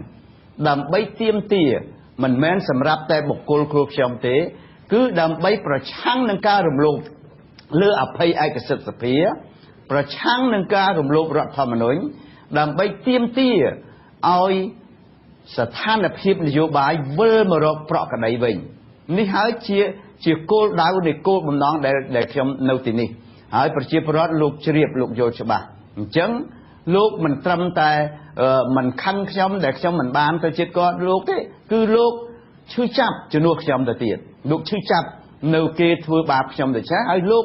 តែងតែអញ្ជើញមកជួបខ្ញុំនៅទីនេះបាទនៅកន្លែងខ្ញុំស្នាក់នៅនេះជាបន្តបន្ទាប់កុំថាឡើយប្រជាពលរដ្ឋខ្មែរសូម្បីមន្ត្រីទូតមានរដ្ឋមន្ត្រីមានថ្នាក់ដឹកនាំនៃប្រទេសមួយចំនួនក៏បានមកជួបខ្ញុំទីនេះហើយមានអិសរាជជននយោបាយធំមួយចំនួននៅបរទេសដែលជាប្រទេសកម្ពុជាប្រជាធិបតេយ្យហ្នឹងទោះបីគាត់មិនបានមកក៏គាត់ទូរស័ព្ទមកខ្ញុំផ្ទាល់លើកទឹកចិត្តខ្ញុំដែរដូច្នេះហើយនេះជាការមួយដែលបង្ហាញឲ្យមតិជាតិនិងអន្តរជាតិឃើញថាគេធ្វើទុកបុកម្នេញខ្ញុំត្រូវតែធ្វើការតស៊ូដើម្បីសេរីភាពតស៊ូដើម្បីយុត្តិធម៌តស៊ូដើម្បីលទ្ធិប្រជាធិបតេយ្យតស៊ូដើម្បីប្រជាពលរដ្ឋខ្មែររស់នៅដោយសុខដុមរមនាទៅថ្ងៃមុខបាទអាដាមសេចក្តីថ្លែងការណ៍របស់គណៈបកថ្ងៃនេះគឺថាប្រសិនបើក្រមសហមេធាវីរបស់អាដាមប្តឹងទៅឧទ្ធរហើយមិនឈ្នះហើយទីបំផុតប្តឹងទៅតុលាការកំពូលហើយមិនឈ្នះទេមិនព្រមទម្លាក់ចោលការចោទប្រកាន់នឹងទេគណៈបកសង្គ្រោះជាតិនឹងធ្វើមហាបាតកម្មអហិង្សាមួយ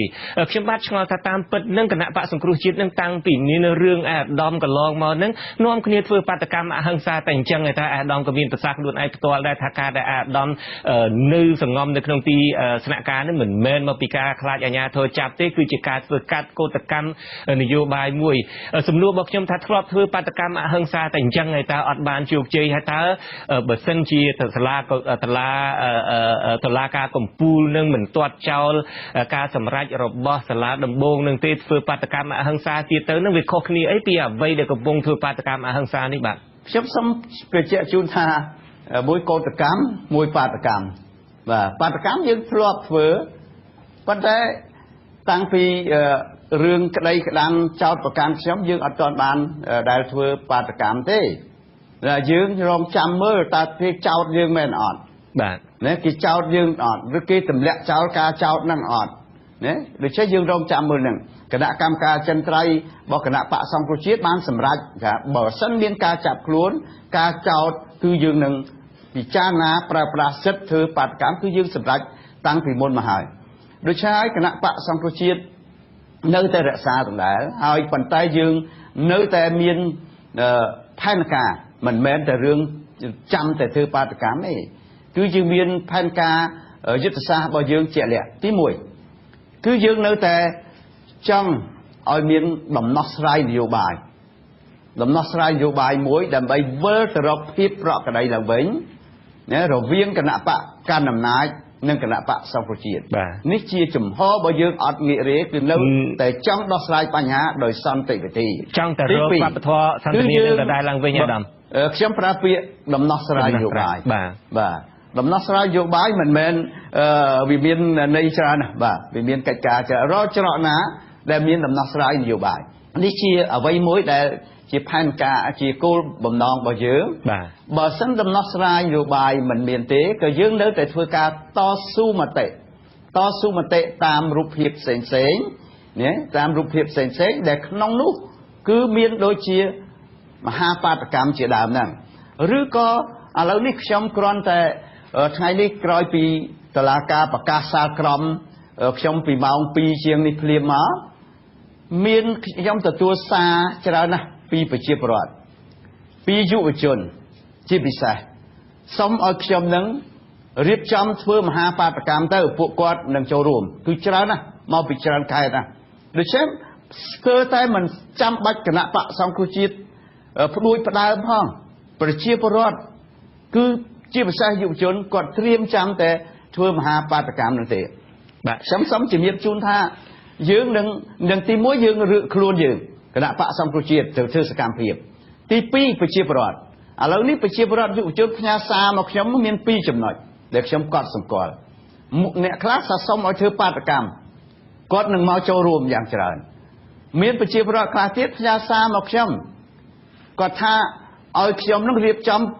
ថាខ្ញុំបើខ្ញុំមិនធ្វើក៏គាត់ធ្វើដែរគណៈបកសង្គ្រោះជាតិមិនធ្វើក៏គាត់ធ្វើពិធីគាត់ហៅថាពិធីដាក់បណ្ដាសាគាត់ថាដាក់បណ្ដាសានៅមុខវត្ថុស័ក្តិសិទ្ធិណាគាត់ថាដាក់បណ្ដាសាចំ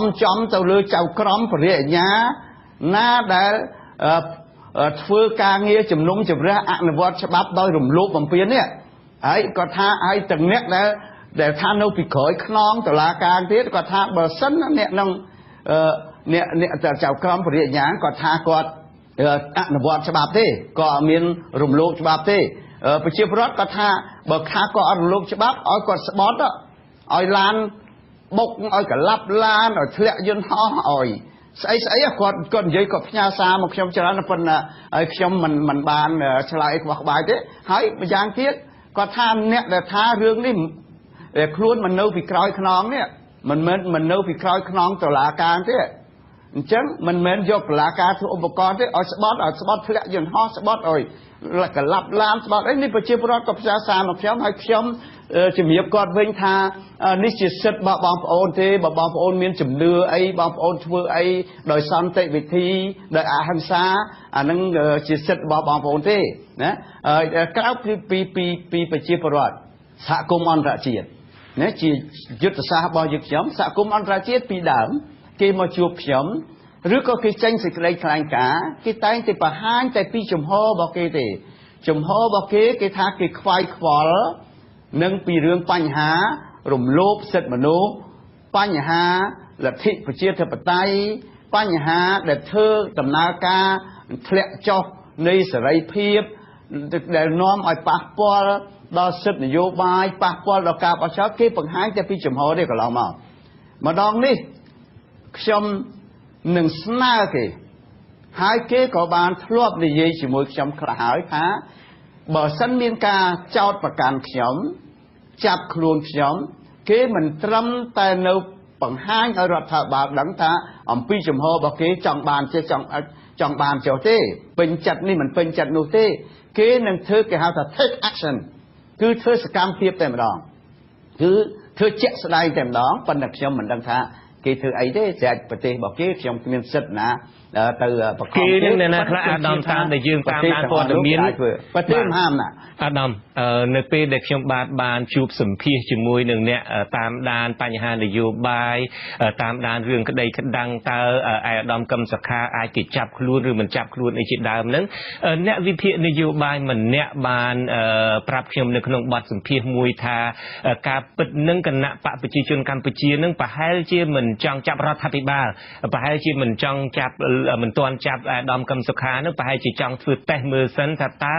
អាដាមនឹងអាចមានគ្នាមានអ្នកគ្រប់គ្រងនឹងប្រមាណដែរទេបើសិនជាចាប់ទៅតើខាតគណៈបកឬមួយខាតរដ្ឋាភិបាលទេឬមួយយ៉ាងណាចំពោះអាដាមវិញតើការដែលឯកឧត្តមធ្វើកោតកម្មនយោបាយនៅក្នុងទីស្នាក់ការមិនចេញទៅណាដើម្បីធ្វើកោតកម្មប្រឆាំងនឹងឬមួយក៏ទាមទារឲ្យមានតម្លៃអភ័យឯកសិទ្ធិជាដើមនេះតើអាដាមអាចវាស់ស្ទង់យកពេលវេលានឹងដើម្បីធ្វើតេស្តពីទំហំនៃការគ្រប់គ្រងអាដាមគ្រប់គ្រងគណៈបកសង្គ្រោះជាតិដែរទេតាមពិតជាខ្ញុំដឹងស្រាប់ព្រោះគណៈបកសង្គ្រោះជាតិជាគណៈបកធំមានរចនាសម្ព័ន្ធមិនធម្មតាទេរចនាសម្ព័ន្ធរហូតដល់ភូមិបាទដូច្នេះរចនាសម្ព័ន្ធគណៈបកសង្គ្រោះជាតិមិនតិចជាងមិនចាញ់គណៈបកប្រជាជនកម្ពុជាទេហើយខ្ញុំគិតថាអ្នកគ្រប់គ្រងយ៉ាងហោចណាស់ក៏កន្លះនគរដែរដូច្នេះហើយយើងមានឲ្យតែយើងមានពុបហេតុនៃការតស៊ូច្បាស់លាស់បាទអាដាមតើមានផែនការនឹងចេញទៅជួបជាមួយនឹងប្រជាពលរដ្ឋវិញទេឬមួយក៏ចេញទៅចុះឈ្មោះបោះឆ្នោតទេដោយអាដាមបានជ្រាបហើយក្រុមសហមេធាវីរបស់អាដាមថាពេលនេះនៅពេលដែលសាលក្រមជាស្ថាពរមិនទាន់ចេញរួចនេះគឺអាដាមនៅមានសិទ្ធិទៅចុះឈ្មោះបោះឆ្នោតមានសិទ្ធិចូលឈ្មោះបោះឆ្នោតដដែលហើយឥឡូវនេះមកដល់ថ្ងៃទី9នេះការចុះឈ្មោះបោះឆ្នោតនោះបាន9ថ្ងៃហើយនៅសល់តែម្ដុំ80ថ្ងៃទៀតទេអាដាមមានគម្រោងនឹងចេញទៅចុះឈ្មោះបោះឆ្នោតដែរទេរឿងចុះឈ្មោះជារឿងមួយដែលសំខាន់ណាស់សម្រាប់ពលរដ្ឋខ្មែរទូទៅដើម្បីធ្វើសេចក្តីសម្រេចនៅជោគវាសនារបស់ថ្នាក់អ្នកដឹកនាំប្រទេសជាតិរបស់ខ្លួនដូច្នេះខ្ញុំមិនអាចបោះបង់ចោលទេព្រោះជារឿងសំខាន់ប៉ុន្តែពេលថ្ងៃណាខ្ញុំនឹងសម្រេចតាមក្រោយហើយចំពោះការជួបប្រស្រ័យតាក់ទងមួយប្រជាពលរដ្ឋក៏ជារឿងសំខាន់ដែរសម្រាប់ខ្ញុំជាអ្នកដឹកនាំអ្នកនយោបាយប៉ុន្តែការកំណត់ពេលណាខ្ញុំនឹងសម្រេចក្រោយបាទអាដាមតើអាដាមនឹងមានយុទ្ធសាស្ត្រអីដើម្បីឈ្នះឆ្នោតនៅឆ្នាំ2017ឃុំសង្កាត់នេះហើយនឹង2018អាដាមរឿងឈ្នះរឿងចាញ់បើសិនជាការបោះឆ្នោតដោយសេរីត្រឹមត្រូវយុត្តិធម៌គណៈបកសង្គ្រោះជាតិមានយុទ្ធសាស្ត្រគ្រប់គ្រាន់ដើម្បីឈ្នះតែបើសិនណាមិនទាន់ដល់ថ្ងៃបោះឆ្នោតផងមកបិទមាត់ហើយបិទច្រមុះខ្ទប់ច្រមុះទៀតអញ្ចឹងគណៈបកសង្គ្រោះជាតិមិនអាចធ្វើការងារបោះឆ្នោតនេះដោយសេរីត្រឹមត្រូវយុត្តិធម៌មិនមានឱកាសស្មើគ្នាក្នុងការប្រកួតអញ្ចឹងយើងពិបាកហៅថាយើងយកឈ្នះណាអញ្ចឹងយុទ្ធសាស្ត្រដំបូងបំផុតដើម្បីឈានទៅបោះឆ្នោតឈ្នះតើទៅធ្វើយ៉ាងណាឲ្យបរិយាកាសនយោបាយនេះវិលទៅរកប្រក្រតីវិញអាដាមបានលើកពីការឃោសនាបានលើកពីអីជាដើមក៏ប៉ុន្តែអាដាមប្រហែលជាបានចាប់អារម្មណ៍ហើយទៅនឹងសមាជិកភាពរបស់គណៈកម្មការជាតិរៀបចំការបោះឆ្នោតសមាជិកម្នាក់គឺលោកនីចរិយាជាអគ្គលេខាធិការរងនៅគណៈកម្មការជាតិរៀបចំការបោះឆ្នោតហ្នឹងដែលគេមើលឃើញថាអាចជាសម្លេងមួយឯករាជ្យហើយបើសិនជាគាត់សម្លេងមួយឯករាជ្យហ្នឹងកំពុងតែជាប់គុកទៅហើយហ្នឹងអាចធ្វើឲ្យមានការផ្លាស់ប្ដូរឯករាជ្យភាពនៃគណៈកម្មការជាតិរៀបចំការបោះឆ្នោតហ្នឹងដែរទេខ្ញុំជំរាបថាវាប្រកបណាស់ប៉ះពាល់ពីព្រោះអីពីព្រោះមន្ត្រីរបស់គណៈកម្មការជាតិរៀបចំការបោះឆ្នោតហើយមន្ត្រីសំខាន់ទៀតបើគាត់អគ្គលេខាធិការរងគាត់ទទួលបន្ទុកតាមខ្ញុំដឹងថាទទួលបន្ទុកខាងសវនកម្មអ្នកពិនិត្យបញ្ជីឈ្មោះពិនិត្យអីទៀតកន្លែងសំខាន់ទៀតអញ្ចឹងដល់ចិត្តចុះបញ្ជីស្រាប់យកអ្នកដែលសវនករខាងផ្នែកបញ្ជីហ្នឹងយកទៅដាក់គុកអញ្ចឹងខ្ញុំមិនដឹងថាការបោះឆ្នោតនេះវាទៅបញ្ជីហ្នឹងយ៉ាងម៉េចទៀតទេប្រជាពលរដ្ឋទៅចុះឈ្មោះច្រើនហើយល្អហើយណាបញ្ជីមានបច្ចេកវិទ្យាខ្ពស់ហើយប៉ុន្តែវាជួយការត្រួតពិនិត្យមិនរួចទេហើយខ្ញុំជឿថាលោកនីចរិយាគាត់មានពិសោធន៍បើគាត់មានពិសោធន៍ខាងផ្នែកការងារបោះឆ្នោតនឹងច្រើនព្រោះគាត់ធ្លាប់ធ្វើការងារសង្គមស៊ីវិលចឹងហើយវាបាត់បង់គាត់គឺបាត់បង់ការពិសោធន៍បាត់បង់ធនធានមួយសំខាន់ណាស់បាទអរគុណអាដាមសំណួរនេះជាសំណួរចុងក្រោយក៏ប៉ុន្តែមិនមែនសំណួររបស់ខ្ញុំបាទទេគឺជាសំណួររបស់អ្នកលេង Facebook ម្នាក់គាត់ឈ្មោះសំណាងយឹមគាត់បានសួរថាខ្ញុំគិតថាគ្មានហេតុផលអ្វីដែលអាដាមសំងំខ្លួននោះទេអាដាមគួរតែចុះបន្តសកម្មភាពជួបពលរដ្ឋក្នុងនាមជាសមាជិករដ្ឋសភាប៉ះសិនបើពេលហ្នឹងមានគេចាប់ក្នុងពេលដែលលោកបេសកកម្មជាមួយរាជវិញមួយណាល្អជាងអាដាម ខ្ញុំបានបញ្ជាក់ខាងដើមហើយមិនរឿងចាប់មិនចាប់ទេដែលខ្ញុំនៅទីនេះមិនរឿងធំរឿងហ្នឹងទេរឿងខ្ញុំធ្វើកោតកម្មនយោបាយដើម្បីទាមទារឲ្យភាគីពាក់ព័ន្ធរួមទាំងសហគមន៍អន្តរជាតិផងដាក់សម្ពាធធ្វើយ៉ាងណាឲ្យបរិយាកាសនយោបាយវិលមករកភាពប្រក្រតីវិញហើយបើសិនខ្ញុំចេញទៅស្រាប់ខ្ញុំមានសេរីភាពទៅឃោសនាទៅបានប៉ុន្តែគ្នាខ្ញុំនៅជាប់គុកទាំងអស់សង្គមស៊ីវិលនៅជាប់គុកណាអ្នកមន្ត្រីអង្គការខាងគណៈកម្មការជាតិនៅជាប់គុកហើយលោកសំរងស៊ីអត់អាចចូលស្រុកបានប្រជាពលរដ្ឋសមាជិកយើងខ្ញុំគេចាប់ដាក់គុកបដាវានៅតែប៉ះពាល់ដល់ដំណើរការបោះឆ្នោតដដែលទេអញ្ចឹងខ្ញុំនៅទីនេះគឺខ្ញុំនៅតែរងចាំរកដំណោះស្រាយនយោបាយជាមួយគណៈបកកាន់អំណាចនេះទី1ទី2ខ្ញុំនៅទីនេះដើម្បីបង្ហាញទៅសាធារណមតិជាតិនិងអន្តរជាតិថាខ្ញុំចង់បាននៅភាពប្រក្រតីឡើងវិញនៃការនយោបាយឬក៏ភាពប្រក្រតីសម្រាប់ដំណើរការបោះឆ្នោតបាទអរគុណអាដាមជាចុងក្រោយនេះតើអាដាមមានអ្វីអំពីវិនិយោគទៅកាន់ប្រជាពលរដ្ឋខ្មែរទូទៅឬមួយក៏ដល់អ្នកគាំទ្រគណៈបកសង្គ្រោះជាតិទេមកជាដំណោះខ្ញុំសូមអំពាវនាវដល់បងប្អូនដើម្បីបន្តការចូលរួមជាមួយយើងខ្ញុំក្នុងនាមគណៈបកសង្គ្រោះជាតិដើម្បីសម្រេចបេសកកម្មរបស់យើងសង្គ្រោះជាតិឲ្យបានជាពិសេសចូលរួមក្នុងការសម្រេចជោគវាសនារបស់ខ្លួនជាពិសេសបច្ចុប្បន្ននេះសូមអញ្ជើញទៅចុះឈ្មោះបោះឆ្នោតឲ្យបានគ្រប់គ្នាដើម្បីរៀបចំបញ្ជីបោះឆ្នោតថ្មីហើយនឹងអញ្ជើញទៅបោះឆ្នោតដើម្បីសម្រេចជោគវាសនារបស់ខ្លួនហើយបងប្អូនដែលជាពលករចំណាក់ស្រុកគឺខ្ញុំឃើញថាបងប្អូនភាគច្រើនគឺចង់មកចុះឈ្មោះបោះឆ្នោតណាតែមានបញ្ហាលំបាកប៉ុន្តែទោះលំបាកយ៉ាងណាក៏ដោយខ្ញុំសូមអំពាវនាវបងប្អូនអញ្ជើញមកចុះឈ្មោះបោះឆ្នោតហើយយល់ល្អតាមការយល់របស់ខ្ញុំទេបងប្អូនមានសិទ្ធិចុះនៅកន្លែងណាក៏បានដែរប៉ុន្តែបើបងប្អូនទៅចុះនៅក្នុងភូមិឃុំរបស់ខ្លួនគឺមានប្រយោជន៍ច្រើនមានប្រយោជន៍គឺដើម្បីសម្រេចជោគវាសនាជូនឪពុកម្ដាយក្រុមគ្រួសារយើងក្នុងមូលដ្ឋានយើងនេះហើយជាអ្វីដែល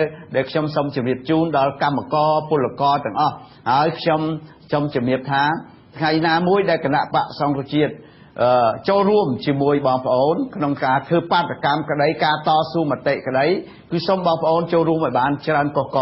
សូមអរព្រគុណសូមអរគុណបាទខ្ញុំបាទក៏សូមអរគុណអាដាមដែលបានចូលរួមក្នុងកម្មវិធីផ្សាយផ្ទាល់របស់អាស៊ីសេរីនៅពេលនេះបាទសូមជម្រាបលា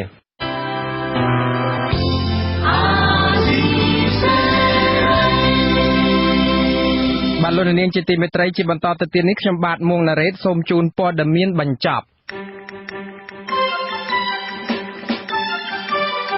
ស្ថានបេសកកម្មអចិន្ត្រៃយ៍របស់កម្ពុជាប្រចាំមន្ទីរអង្គការសហប្រជាជាតិនិងអង្គការអន្តរជាតិនៅទីក្រុងហ្សឺណែវប្រទេសស្វីសកាលពីថ្ងៃទី9ខែកញ្ញាប្រតិកម្មទៅនឹងអ្នកនាំពាក្យនៃឧត្តមស្នងការអង្គការសហប្រជាជាតិទទួលបន្ទុកសិទ្ធិមនុស្សអ្នកស្រីរ៉ាវីណាយ៉ាំដាសានី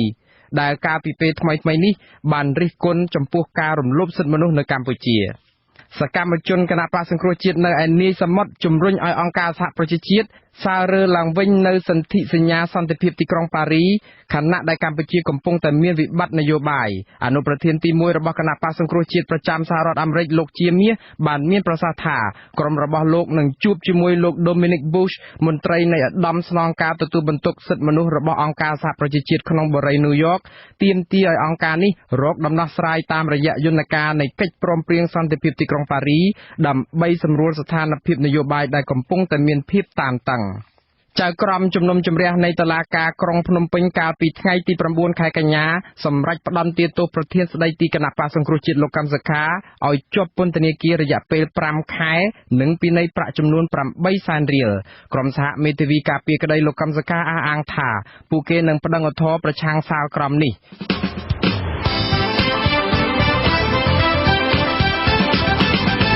ចាលោកអ្នកនាងអ្នកស្ដាប់ជាទីមេត្រីកម្មវិធីផ្សាយនៃវិទ្យុអាស៊ីសេរីជាភាសាខ្មែរសម្រាប់ពេលនេះចាប់តែប៉ុណ្ណេះយើងខ្ញុំទាំងអស់គ្នាសូមជូនពរលោកអ្នកនាងនិងក្រុមគ្រួសារជួបប្រកបតែនឹងសេចក្តីសុខសេចក្តីចម្រើនជានិរន្តរ៍ចានាងខ្ញុំម៉ៅសុធានីខ្ញុំបាទមួងណារ៉េតព្រមទាំងក្រុមការងារទាំងអស់នៃអាស៊ីសេរីសូមអរគុណនិងសូមជម្រាបលាបាទសូមជម្រាបលា